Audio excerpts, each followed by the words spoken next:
Après avoir terminé mon école d'infirmière, j'ai su que je voulais vraiment faire ce genre de travail. Au début, je ne savais pas par où commencer, mais quand je travaillais à Nyeri, dans un endroit qui s'appelle Kiganjo, il y avait toujours des enfants qui venaient demander du travail. Alors j'en ai pris 5 avec moi.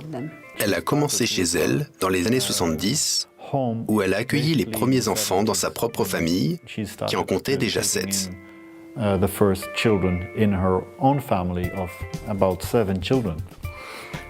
Puis, l'orphelinat a été officiellement reconnu, je pense que c'était au milieu des années 80.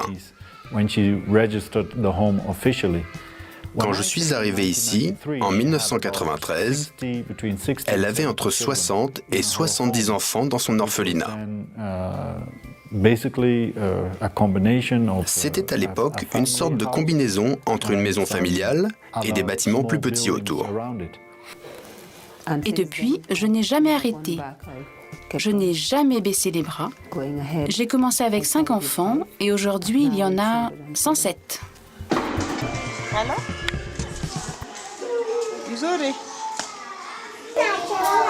Bonjour les enfants.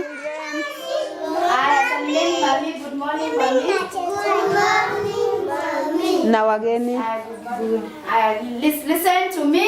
Listen to me. All of you. I am Mr. Hale. Mr. Hale. Fighting for you. Listen to me. All of you. I am Mr. Hale. Mr. Hale. Fighting for you.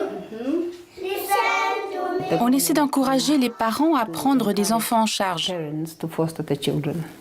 Ils viennent souvent à l'hôpital, mais ils ne s'intéressent qu'à ceux qui sont beaux, qui sont mignons. Ils ne veulent pas voir les autres qui sont malades ou qui sont arrivés ici en mauvaise santé. C'est pour ça que j'ai décidé que ceux qui restent, je les prends. Donc, je les emmène et je fais beaucoup d'efforts pour les éduquer, m'assurer de les amener à l'hôpital et de leur donner ce dont ils ont besoin. Et après 2 mois, 3 mois, ils sont remis sur pied. Tout d'abord, je dois partager mon lit avec eux pendant au moins 2 semaines pour apprendre à les connaître et savoir quoi dire au personnel pour prendre soin de cet enfant. C'est important parce que je dois connaître moi-même le comportement d'un enfant, je dois connaître ses problèmes. En tant qu'infirmière, je sais ensuite ce qu'il faut faire. Et c'est donc plus facile pour la personne qui m'assistera pendant les nuits.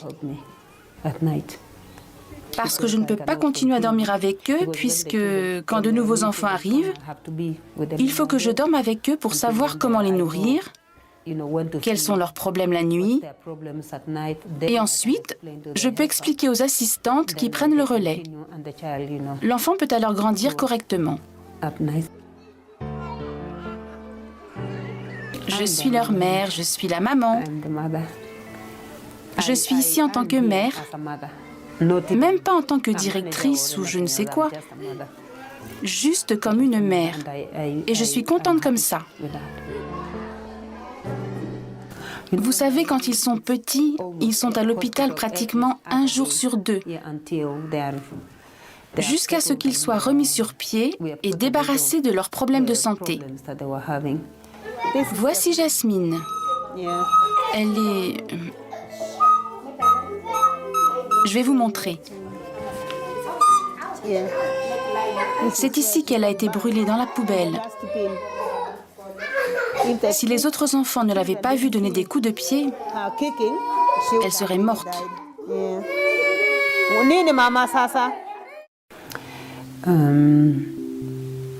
Même si les enfants sont petits, ils ressentent la haine. Ils se renferment aussi. Oui, ça arrive très souvent aux enfants. Quand ils arrivent ici, ils ont pris un très mauvais départ dans la vie. Mais après, et ça c'est vraiment la meilleure chose que ma mère fait, c'est qu'elle leur donne une chance alors qu'ils n'en ont eu aucune dans la vie. Même les enfants plus grands, s'ils n'ont pas de chance dans la rue, elle leur donne toujours une chance. C'est vraiment une personne formidable.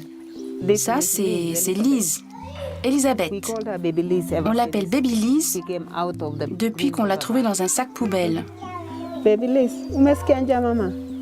Baby Liz est aussi une survivante. Sa mère l'a abandonnée le jour de sa naissance. Elle l'a mise dans un sac en plastique et elle l'a jetée dans une latrine.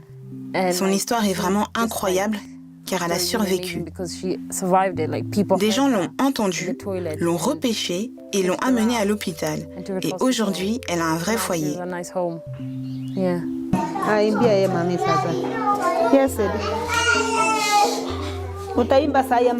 Mon préféré est Kofi Annan.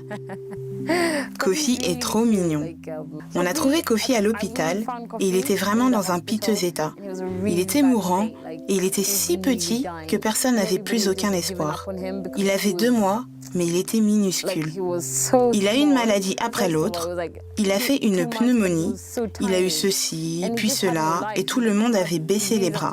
Mais quand nous sommes allés à l'hôpital avec Liliane et maman, et que j'ai vu ce petit, il fallait lui redonner vie.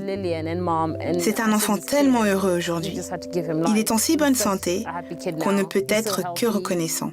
C'est super, car nous formons tous une grande famille. Dans d'autres orphelinats, ils ont des villages et les parents viennent voir les enfants, puis rentrent chez eux.